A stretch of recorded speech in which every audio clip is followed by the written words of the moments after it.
Irrigación, cabeza y cuello de las arterias carótida interna a externa. La aorta emerge del ventrículo izquierdo y proporciona sangre a la circulación del cuerpo. La sangre sube por la aorta ascendente, que luego forma el arco aórtico. A partir de este se origina un conjunto de arterias. La primera es el tronco arterial brachiocefálico, la cual se divide para dar la subclavia derecha y a la arteria carótida común, que a su vez se va a dividir la arteria carótida externa y la arteria carótida interna, a nivel de la cuarta vértebra cervical. La arteria carótida externa se extiende desde el borde superior del cartílago tiroides al cuello del cóndilo de la mandíbula. Desde este punto se divide en dos ramas terminales, la arteria temporal superficial y la arteria maxilar interna. La arteria carótida externa se relaciona a nivel cervical con el músculo esternocleidomastoideo y la lámina superficial de la fascia cervical que lo recubre, y su porción cefálica profundamente se sitúa en el vientre posterior del músculo digástrico y el estiloideo. La arteria lingual está destinada a la irrigación del piso de la boca y la lengua. Nace a 1,5 centímetros por encima del origen de la carótida externa, a 1 centímetro sobre la tiroidea. Inicialmente describe una curva de concavidad inferior hasta el asta mayor del hueso hioides. Pasa luego por encima de esta. Se introduce bajo el músculo hioidoso. La arteria lingual en su recorrido da dos ramas colaterales, la rama suprayoidea y la arteria dorsal de la lengua, mientras que sus ramas terminales son dos, la arteria sublingual y la arteria lingual profunda. La arteria facial nace en el ángulo de la mandíbula en el punto llamado gonion, sobre la arteria lingual, y se dirige hacia arriba y adelante para llegar al borde anterior del músculo macetero, y luego va oblicuamente al surco nasogeniano. Las ramas de la porción cervical de la arteria facial son cuatro: la arteria palatina inferior, la arteria pterigoidea, la arteria submaxilar. La porción facial está cubierta por los músculos faciales de la cara y pasa sobre el músculo buccinador, el canino y el triangular de la nariz. Las ramas colaterales de la porción facial son cuatro: la arteria maceterina inferior, la arteria labial superior e inferior, que forman un círculo alrededor del orificio bucal, que a su vez forman la arteria del subtabique para el tabique nasal. Su rama terminal es la arteria angular, que se anastomosa con la arteria nasal, rama de la arteria oftálmica. Arteria auricular posterior. Se origina en la cara posterior de la carótida externa, superiormente a la arteria occipital, oblicua, superior, posterior y lateralmente. Esta arteria pasa anteriormente al músculo estiloideo y al vientre posterior del músculo digástrico. Alcanza el borde anterior de la apófisis mastoides, donde se dividen sus dos ramas terminales. Rama anterior auricular. Está destinada sobre todo el pabellón auricular y asciende a lo largo del ángulo cráneo-auricular. Rama posterior o mastoidea. Se ramifica por las partes blandas de la región mastoidea y se anastomosa con las arterias occipitales y temporal superficial. Arteria occipital. Nace de la cara posterior de la carótida externa. Sigue por el vientre posterior del músculo digástrico y llega al borde posterior de la apófisis mastoides, donde se pierde en la región occipital. Esta arteria presenta cuatro ramas colaterales: la arteria externo-mastoidea superior para el músculo esternocleidomastoideo, unas ramas musculares para el músculo digástrico, la arteria estilomastoidea, la cual sigue el trayecto del nervio facial y se distribuye por el oído medio y el oído interno, y por último la arteria meningia, que alcanza las meninges del cerebro por el foramen mastoideo. Esta arteria presenta dos ramas terminales: una rama externa que se anastomosa con la auricular posterior y una rama interna que se anastomosa con la temporal superficial, ambas destinadas en la región occipital. La arteria carótida externa presenta dos ramas terminales: la arteria temporal superficial y la arteria maxilar interna. La arteria temporal superficial nace a nivel del cuello del cóndilo, dirigiéndose hacia el arco cigomático, donde se desprende de la glándula parotídea, pasando luego entre el conducto auditivo externo y el tubérculo cigomático, para perderse en la región temporal. Esta tiene 5 ramas colaterales. La arteria transversa de la cara, la cual sigue el conducto esternón y se distribuye por la mejilla. Se encarga de irrigar la mucosa y la piel de la región geniana. Un ramo articular para la articulación temporomaxilar. La arteria temporal profunda posterior que perfora la aponeurosis del músculo temporal, distribuyéndose por la cara profunda del músculo temporal. Los ramos auriculares anteriores para el pabellón del oído y un ramo orbitario para los planos superficiales periorbitarios. La arteria maxilar interna, al igual que la temporal superficial, nace en el cuello del cóndilo, pero se dirige hacia adelante y adentro, terminando en la fosa pterigomaxilar.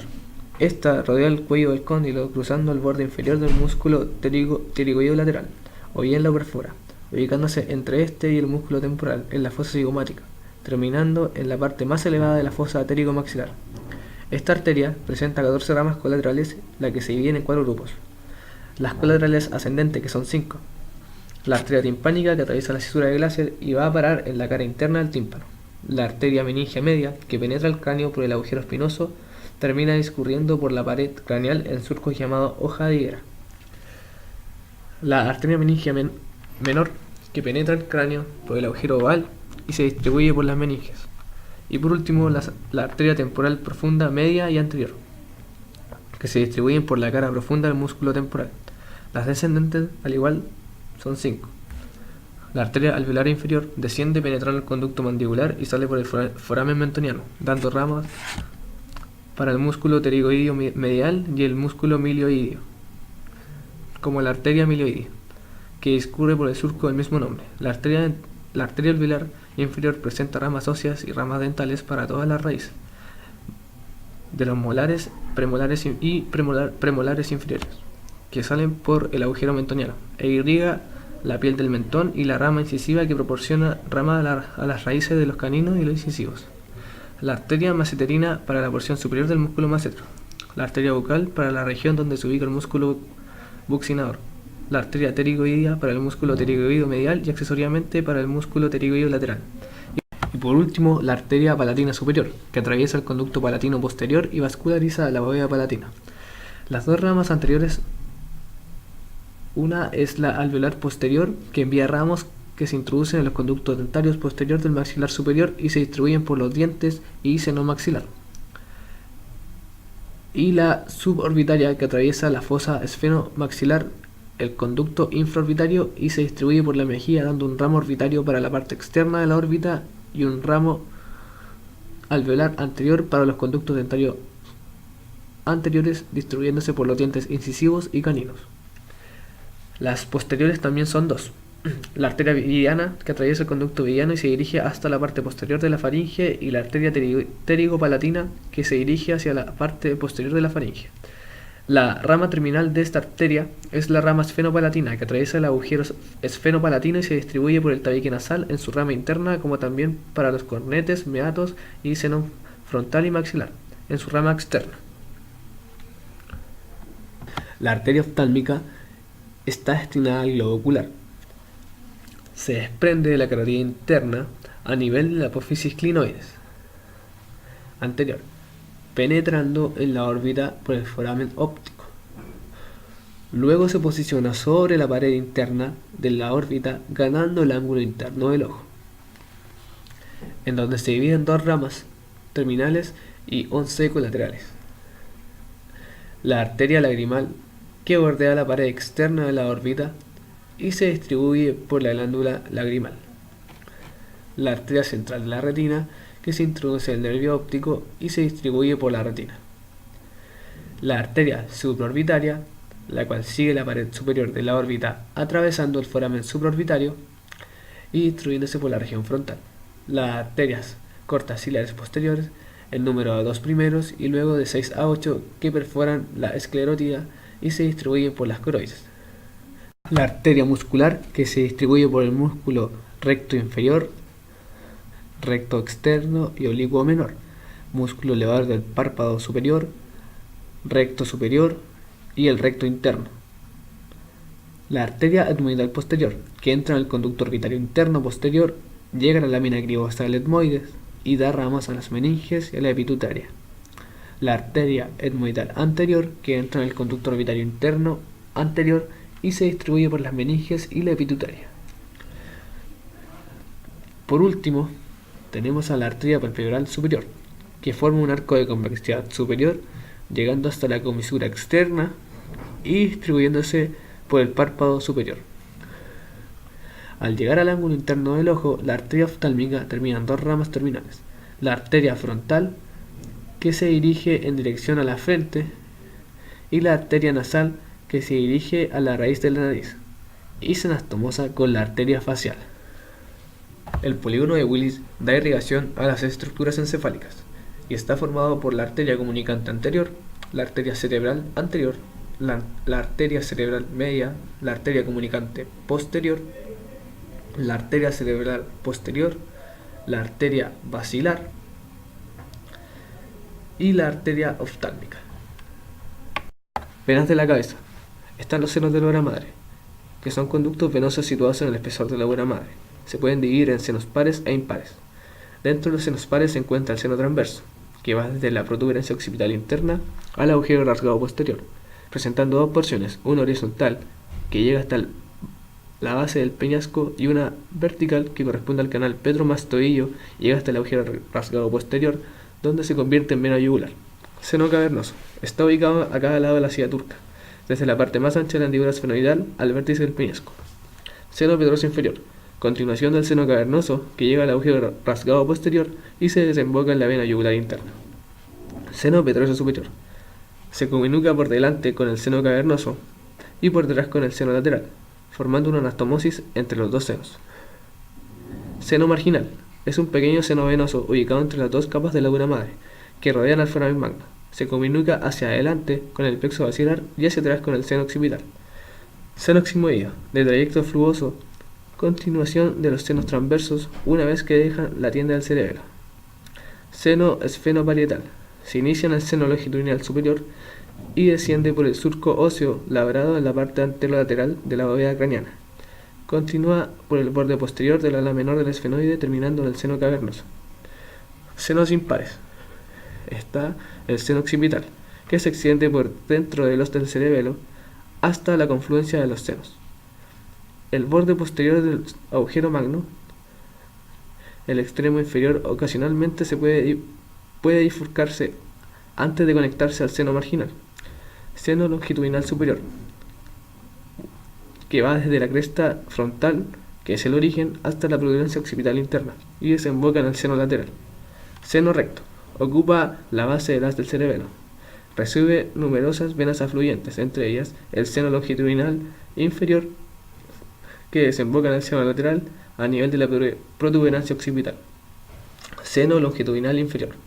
Recibe algunas venas de la cara interna del cerebro y desemboca en la parte anterior del seno recto. Seno coronario o intercavernoso. Se relaciona hacia adelante con el canal óptico y por detrás con la lámina cuadriláteral del esfenoide. Se abre por ambos lados del seno cavernoso. Venas de la cara y cráneo. Vena facial. Desciende a la cara cruzando el borde inferior de la mandíbula y termina en la vena yugular interna. En la frente toma nombre de vena preparata y recibe a las venas de la nariz y de la órbita. En el surco nasogeniano se llama vena ungular y recibe a la vena oftálmica superior. Por último, en la cara recibe nombre de vena facial. Además, recibe a las venas nasales, labiales, bucales, maseterinas anteriores y alveolares. Vena temporal superficial.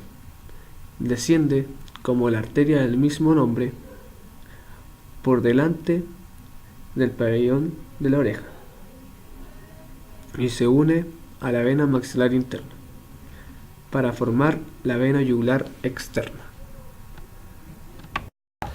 Vena occipital. Es emisaria de la arteria del mismo nombre y desemboca en la vena yugular posterior. Vena auricular posterior. Recorre el borde posterior del pabellón del cráneo.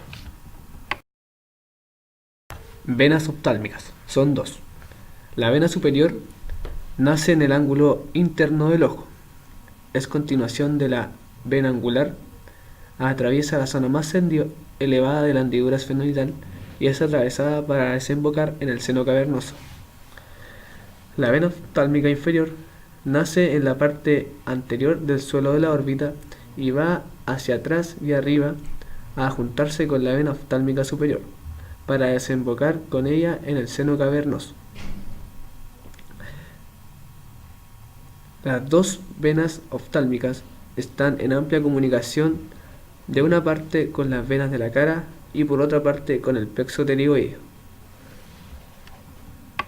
La vena maxilar interna se forma por el plexo pterigoideo, que está constituido por las venas temporales profundas, pterigoideas, dentarias inferiores, maseterinas y meningias medias. Este plexo está situado detrás de los músculos pterigoideos, donde nace la vena maxilar interna, que al unirse a la temporal superficial forman la vena yugular externa. La vena lingual Forman tres grupos: las venas profundas, que acompañan al arterio lingual en su recorrido; las venas dorsales, que forman por detrás de la vena lingual un plexo donde concurren venas procedentes de la epiglotis y de la amígdala; y por último, las venas raninas, situadas a cada lado del frenillo lingual y separadas de la arteria por el músculo hiogloso. Estas tres venas convergen hacia el borde posterior del hiogloso, formando la vena lingual propiamente dicha, que termina en el tronco común llamado tiro linguofacial, formado por tres venas: la tiroidea superior, la lingual y facial, terminando en la yugular interna. Sistema linfático de la cabeza. Son 5 grupos ganglionares. Ganglios suboccipitales. Descansan sobre el complexo mayor por debajo de la línea curva superior del occipital. Ganglios mastoideos. Están ubicados por detrás de la apófisis mastoides y cubiertos por el músculo esternocleidoccipitomastoideo. Ganglios parotídeos. Están ubicados sobre la glándula parotídea. Ganglios submaxilares. Están ubicados en la cara interna y en el borde inferior de la mandíbula. Y por último están los ganglios submentonianos, que están ubicados entre los dos vientres anteriores del músculo digástrico.